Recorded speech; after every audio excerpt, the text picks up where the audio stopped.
Good evening and welcome to this week's video blog for the Wholehearted Ministries website. I'm Jeff Heilman. This is my wife, Jessica Heilman. Hi, I'm Jessica Heilman, and we are Jeff and Jessica Heilman, and we're founders of this website, the Wholehearted Ministries website, and Wholehearted Ministries. We've been, just to give you a little bit about ourselves and about this video blog was intended to show people how we, as a married couple, relate to each other. It's totally candid. There's no script. Maybe just we have a 3x5 card with a couple of points that we'd like to come across so that we're succinct in the next 6 minutes or so. But we are Jeff and Jessica, and we've been married for almost 14 years this July. We have 5 children: Jeffrey, Joseph, Madeline, Andrew, and Washington. And anybody who's reads the blogs or read the book or is a fan on our webpage, a website on Facebook, will know that we're busy, but we want to take some time out of each week to share with you guys some readers' questions and some questions that we get periodically through email. What do you think? Is there anything else that we should cover in this introduction before we get started? I think it's good to just take a look at the purpose for video blogging and the website in general. Jessica's vision for the website really was to allow people of all different backgrounds an opportunity to come and share in some of the development materials that we've had in our lives over the last 10 years. I know that's been a huge impact for us. And the video blog just is taking it to the next level. People don't have as much time as they used to have to invest in reading and studying, and it's hard work. And podcasts are great, but there's something a little extra, I think, that comes with video. And so we just, more than anything, want to allow the folks in the Wholehearted Ministries community to get a chance to connect with us through the web, to be able to ask questions and have this as a medium for delivering the answers that we have from what we know about the Word and what we've experienced in our life and have seen from the counseling that we've taken from our pastors and leaders. And so this blog is really for you. It's an opportunity for us to share on a weekly basis some principles and some of the things that we found that are effective, both from a ministry standpoint, but then also really bringing it close to home and looking at it from a marriage standpoint. So we're glad you're with us. And thanks for coming to the website. You'll see on the website that I've just tried to encourage you as many different venues as possible through wikis and YouTubes and different articles. And so this is just one more way to hopefully that we can encourage you and tell you that you can do it. And it takes a lot of work to be a team, but you can do it. Absolutely. And so to get to the point of this week's question is from South Africa, and the question is it okay to feel scared? That's a great question. Actually, I was looking at this when it came in, and I was looking at the context. Like, what's the context for that question? So I know the context, Yeah. but I think maybe for our audience it might make sense to outline what the nature of this question was and a little bit about the person's personal circumstances that asked this question. Well, this person's personal circumstances is that she's a believer and she loves God and she does, the right types of things by going to church and following Him and reading books and reading her Word.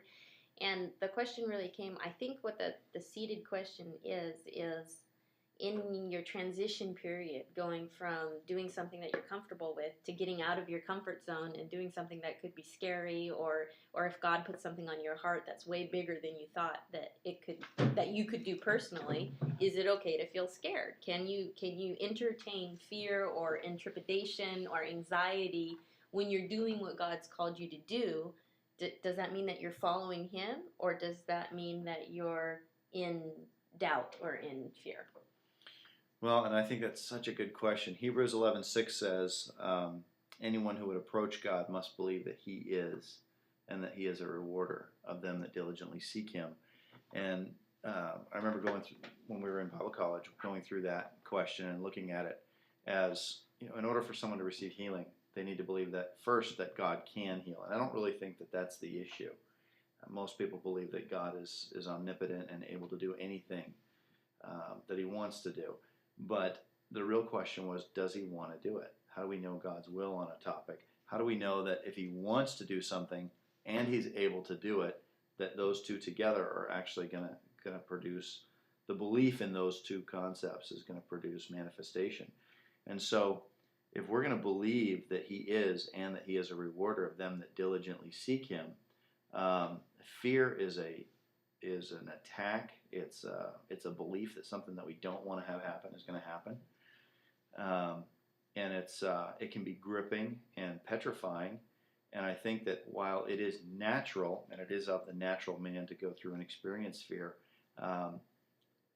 it is an indicator that the faith needs to grow, and that person, an individual, if they were to spend more time in the Word and more time in prayer, that their faith would be strengthened. And fear and faith can't live in the same body. They can't live in the same moment. You're either focused on one or you're focused on the other. So to answer the question, let me see how the question was phrased exactly again. Is it okay to feel scared? And I think absolutely the answer is no. It's not okay. It's not what God provided for us in our plan. Do people feel scared? Yes. Are we judging those people because of the way that they feel, or being honest about being scared? Absolutely not. We're not judging people. We're just saying that that's not in God's plan for us to walk in fear and to feel scared, and for us to be consumed emotionally with feelings of doubt and worry about the future. I agree. I think that when there becomes a definition to a problem, then you've got a problem. Yeah.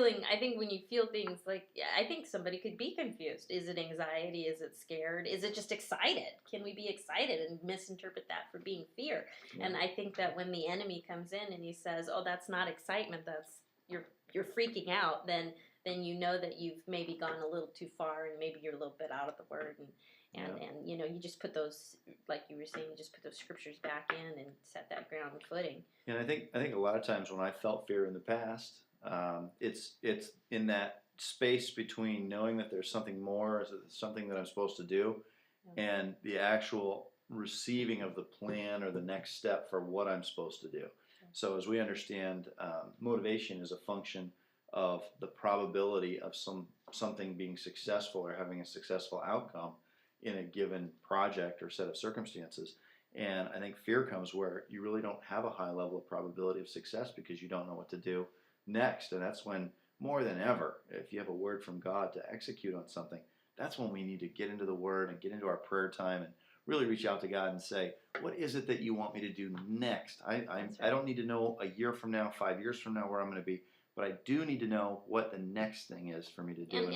We need to complete the last thing he told us to do. And that helps exactly build right. confidence. That's because exactly then right. when you know that thing's completed, anytime you complete something, it builds a ground of confidence. Yeah. And I think that that's important. And I also think it's okay to ask him to confirm.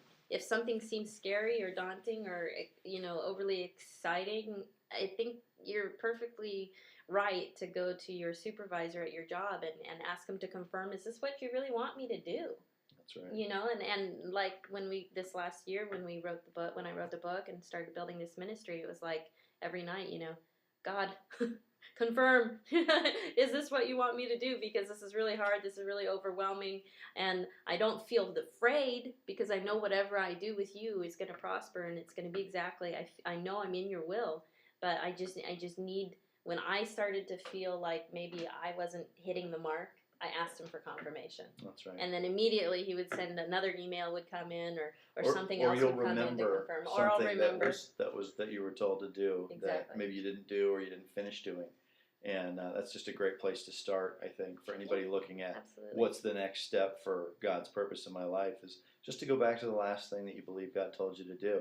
And it could be sowing a seed. It could be picking up the phone and calling somebody and restoring a relationship. It could be ordering a book online and getting into a topical study on a particular area of interest.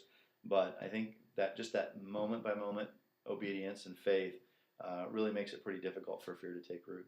Yeah.